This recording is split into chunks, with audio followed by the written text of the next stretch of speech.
आप सभी साईं भक्तों को जय साईं राम। वेलकम टू बंदे हैं हम साईं के। बाबा की विशेष कृपा, विशेष आशीर्वाद से मैं ये अनुभव आप लोगों को सुना रही हूँ और आप लोग इसे सुन पा रहे हैं।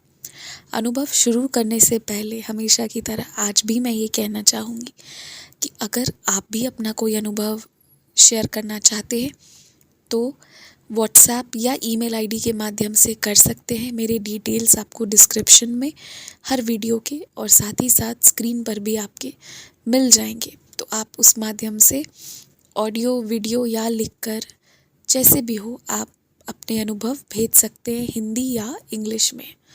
अब इसके साथ मैं शुरू करती हूँ ये अनुभव। वैसे तो मैं इस बार बोलना भूल गई थी कि आप लोगों की गुरु पूर्णिमा पर जो भी अनुभव रहे हों उसे शेयर कीजिएगा। मैं बिल्कुल भूल गई थी, मुझे इस बात का ध्यान ही नहीं था कि हाँ, इस बार गुरु पूर्णिमा पर मुझे अनुभव के लिए आप सबसे कहना है। लेकिन इन सब के बावजूद भी मेरे पास एक डिवोटी हैं, वो भोपाल से जुड़ी हुई हैं। उन्होंने बहुत सुंदर अनुभव अपने से ही भेजा, जिससे कि मुझे ध्यान आया कि अच्छा, अभी तो गुरु पूर्णिमा भी बीता था, तो आप लोगों ने भी अनेक तरह से बाबा की सेवाएं की होंगी। मुझे गुरु पूर्णिमा पर बहुत सारे भक्तों ने अपने घर के बहुत प्यारे दर्शन भेजे थे। मैं सभी को यहाँ से तहे दिल से शुक्रिया करना चाहूँगी कि आप सब ने मुझे बाबा के इतने सुंदर दर्शन कराए। मुझे ऐसा महसूस हुआ ना कि मैं जैसे साक्षात शिरडी में खड़े होकर बाबा के अनेक तरह से प्रेम पा रही हूँ, जो मुझे आप लोगों के माध्यम से मिला। अनेक तरह के दर्शन और इसी में हर तरह से प्रेम मिला, साईं का प्रेम। तो मैं इसके लिए आप सबको शुक्रिया कहते हुए अब ये गुरु पूर्णिमा का अनुभव शुरू करती हूँ। तो ये जो डिवोटी हैं भोपाल से हैं, इन्होंने बताया कि गुरु पूर्णिमा पर ये बाबा के लिए विशेष भोग बना रही थी। इन्होंने बाबा के लिए गुजिया, पापड़ी, लड्डू वगैरह ये सब कुछ बनाया था और बहुत मेहनत से बनाया था, बहुत प्रेम से बनाया था। अब होता ये है कि जिस वक्त ये सारी चीज़ों को बना रही थी, मन तो पूरा बाबा में ही लगा हुआ था। और क्यों ना लगा हो, गुरु पूर्णिमा का मौका था। वैसे तो हम बाबा से हर एक दिन प्रेम करते हैं, पर किसी दिन हम प्रेम को बस उस दिन शब्दों में भी बता देते हैं, आंसुओं में भी बता देते हैं, अपनी भावनाओं में भी बता देते हैं कि बाबा हम तुमसे बहुत प्रेम करते हैं। प्रेम तो हम सब बाबा से करते हैं, पर वो एक दिन होता है ना जिस दिन हम उसे समझाते भी हैं अपने तरीके से, और बाकी दिन तो बस करते ही हैं जो महसूस किया जाता है, पर उस दिन कुछ विशेष होता है। तो इसलिए इन्होंने भी बाबा के लिए बहुत प्यार से भोग बनाया था और मन से, मानसिक रूप से इनकी बाबा से वार्तालाप चल रही थी, जिसमें इन्होंने बाबा से कहा कि मैं बहुत मेहनत से, बहुत प्यार से तुम्हारे लिए ये भोग बना रही हूँ, तो तुम बस इसे ग्रहण करना। तुम भोग ग्रहण करोगे ना बाबा, ऐसा करके इन्होंने बाबा को कहा था।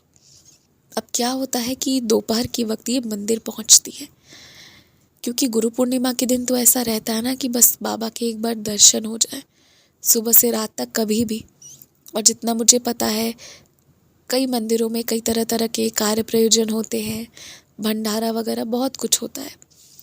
तो इनका भी यही था कि इन्होंने बाबा का भोग लेकर मंदिर जाने का सोचा था और दोपहर के वक्त ही पहुंची थी और समय मध्याह्न आरती का हो गया था, यानी दोपहर वाली आरती का टाइम हो गया था। तो ये भैया को, जो मंदिर के हैं, उनको ले जाकर इन्होंने दिया कि भैया क्या आप ये बाबा पर ये प्रसाद बाबा को ऑफ़र कर देंगे। तो भैया ने कहा कि मैं ना ये प्रसाद लेकर जा रहा हूँ, मैं इससे ना बाबा को भोग चढ़ा दूँगा। तो ये उम्मीद की थी कि वो ले जाएंगे बाबा को ऐसे ऑफ़र करके, जैसे चढ़ाते हैं, और फिर इन्हें दे देंगे। पर वो एक कमरे में ले गए और वापस आए नहीं। तो ये ना फिर उस कमरे में गई कि भैया आपने तो कहा था आप बाबा को भोग खिलाओगे और आप तो लेकर अंदर रूम में आ गए हो, क्योंकि आइडियली उन्हें बाबा को चढ़ा देना चाहिए था उसी वक्त, अगर बाबा को वो भोग लगा रहे थे तो उन्होंने कहा कि नहीं,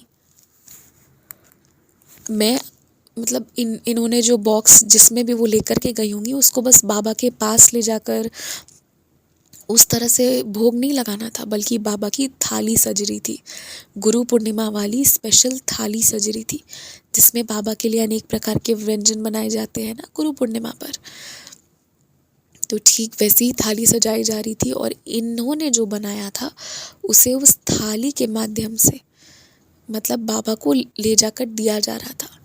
तो इन्होंने देखा कमरे में, जैसे ये वो भैया को पूछने के लिए गई थी, तो उन्होंने जैसे ही जवाब दिया कि ये मैं बाबा की थाली में डाल रहा हूँ, और उधर एक दीदी को देखा, तो वो दीदी सच में थाली में बाबा की जो मेन थाली है जिसमें उनका सारा भोजन जा रहा था, उसमें इनका सारा प्रेम से बनाया हुआ भोजन रखा रहा था।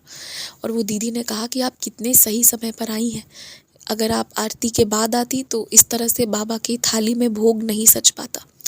हम जो प्रसाद ले जाते हैं वो बाबा को ऑफ़र करके, और फिर मतलब बाबा के पास ऐसे पंडित जी जनरली जो पुजारी जी होते हैं वो रखते हैं 1 मिनट 2 मिनट, या मंत्र पढ़े या प्रणाम किए, या उसके साथ फूल माला के साथ फिर जो डिवोटीज़ होते हैं उन्हें लौटा देते हैं। तो एक उस तरह से हुआ। लेकिन इन्होंने जितने प्रेम से बनाया था ना बाबा की थाली, जिसमें ओरिजिनली बाबा को रोज़ भोग लगता है, उसमें बाबा के पास जाना, तो आप समझ रहे हैं वो कितने लंबे समय तक बाबा के पास रहेगा। और मतलब ये है कि हाँ बाबा उसे ग्रहण कर रहे हैं, वरना बाकी जो प्रसाद आता है उसमें बाबा ब्लेस करके वो तो लौटा दे रहे हैं, पर ये थाली बाबा ग्रहण कर रहे हैं। ये एक इस तरह का होता है, विचार होता है। और जो बाबा ने कई अनुभव में लोगों को ये बताया भी है कि जो बाबा को प्रसाद चढ़ाया जाता है वो सच में उसे ग्रहण करते हैं। अनेकों अनुभव हैं भक्तों के। तो ये बहुत खुश हो गई कि बाबा की गुरु पूर्णिमा वाली थाली पर, और फिर आरती से पहले ही ना उन सारे प्रसाद को मंत्रों को पढ़कर मतलब वहाँ वो प्रसाद को सजाया जा रहा था। तो ये समझ गई कि मैंने प्यार से बनवाया ना, तो इसलिए बाबा ने अपनी थाली में ही इसे परोसवाया। जब कोई प्रेम से लेकर जाता है, अगर आपको ध्यान परो श्री साई सच्चरित्र जी में भी एक डिवोटी बहुत प्रेम से कुछ बनाकर बाबा के लिए लाई थी, तो बाबा को ना उसी डिश की भूख लगी थी, और बाबा ने वो डिश खूब प्रेम से खाया था। तो ये तो बाबा का है कि अगर प्रेम है ना तो वो प्रेम के भूखे हैं, भाव के भूखे हैं, वो तो प्रेम से स्वीकार करेंगे ही। तो वही चीज़ बाबा ने इनका भी किया, और ये बहुत खुश हो गई जिस वक्त ये सजते देख रही थी ना मेन थाली में इनकी बनाई हुई डिश।